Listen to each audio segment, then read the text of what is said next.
Lucas had spent over a decade navigating remote wetlands as part of a specialized wildlife rescue team.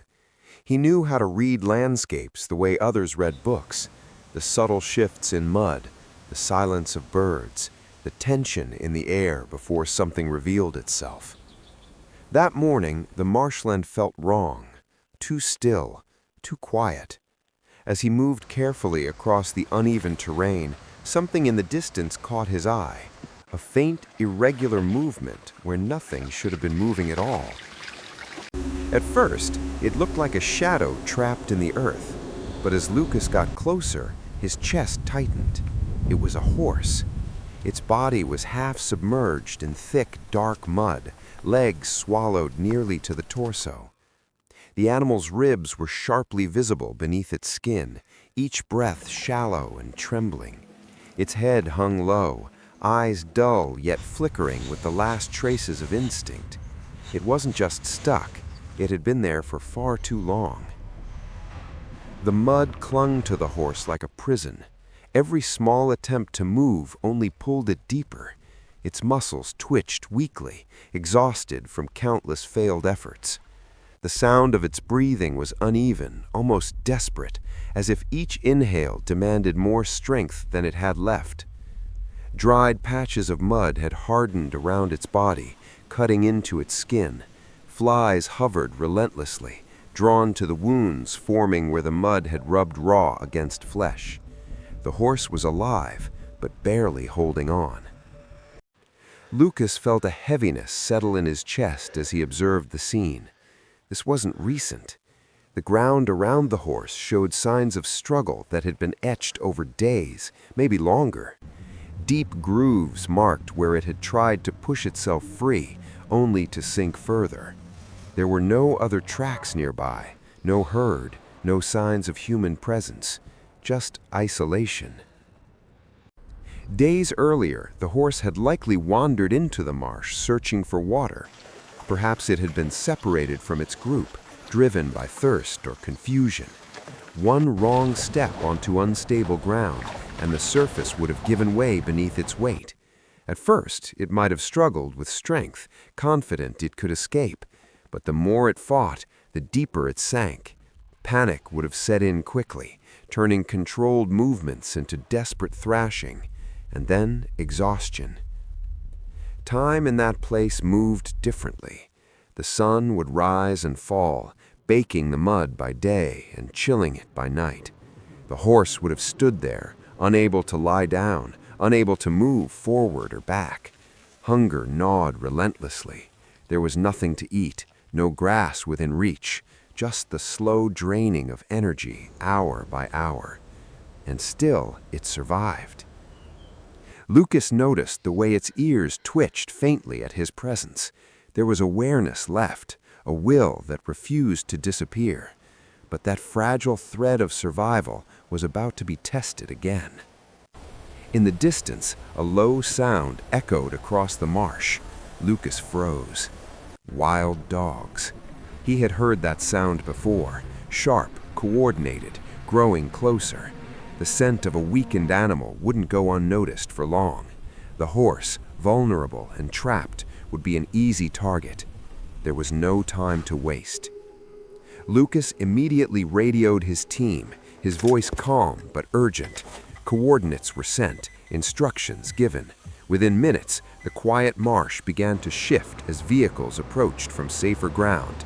The team arrived with equipment, ropes, boards, a portable winch. Every second mattered. They moved carefully, spreading their weight to avoid sinking themselves. The mud was unstable, threatening to trap anyone who stepped too close. The horse lifted its head slightly, eyes widening with a mix of fear and fading hope. It didn't understand what was happening, only that something had changed.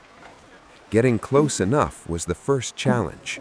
The team laid down wide boards to distribute their weight, inching toward the animal. The smell of wet earth and decay filled the air. One wrong move could make things worse, either for them or for the horse. They secured straps around its body, careful not to cause more pain. The horse flinched weakly, but didn't resist. It didn't have the strength left. "Easy, easy," Lucas murmured, though he knew the animal couldn't understand his words. Still, the tone mattered. The winch began to pull. At first, nothing happened. The mud held tight, refusing to release its grip. The rope strained. The boards creaked under shifting weight. The horse let out a faint, strained sound as its body was tugged against the suction of the earth. Then, slowly, almost imperceptibly, there was movement. The mud resisted like a living force, pulling back as the team pulled forward. Inch by inch, the horse's body began to rise. One leg came free with a sickening, wet sound, then another. Each movement seemed impossible, yet it continued. And then, with one final coordinated effort, the mud released its hold. The horse collapsed onto the boards, trembling violently, its body finally free, but too weak to stand. For a moment, everything was silent, except for its ragged breathing. Lucas knelt beside it, watching closely. And then, something unexpected happened. From the far edge of the marsh, a second horse appeared. It moved cautiously at first, stepping lightly across firmer ground, eyes fixed on the one that had just been rescued. Its coat was healthier, its movements strong. It let out a low, soft call. The rescued horse lifted its head. There was a pause, a moment suspended in time, and then, with a strength no one thought it had left, it tried to respond. A faint sound escaped its throat. The second horse moved closer, stopping just a few meters away. It didn't approach fully, but it stayed, watching, waiting. The team exchanged glances. This wasn't just any horse. It hadn't been alone, not truly. Somewhere, somehow, it had been remembered. Hours later, after hydration and care, the rescued horse found the strength to stand. Its legs shook violently, but it stood, and when it did, it turned, not toward the humans, but toward the other horse. Slowly, unsteadily, it began to walk. The distance between them closed, step by fragile step, until they stood side by side. The other horse lowered its head gently, brushing against the other in a quiet, powerful gesture. No sound, no rush, just presence. As the sun dipped low over the marsh, painting the sky in gold and amber, the two horses moved away together, disappearing into the vast landscape. Lucas stood in silence, watching them go. In a place where survival often ends in silence, this time it ended in something else. Connection. Thank you, fellow explorers, for following our adventures. Help our channel grow and unlock amazing content by getting our ebook, Discover North American Animals. In this book, you will find information about the animals, educational activities, games, and drawings that you can print and color. Subscribe, like, and share our channel with your friends. See you on the next adventure!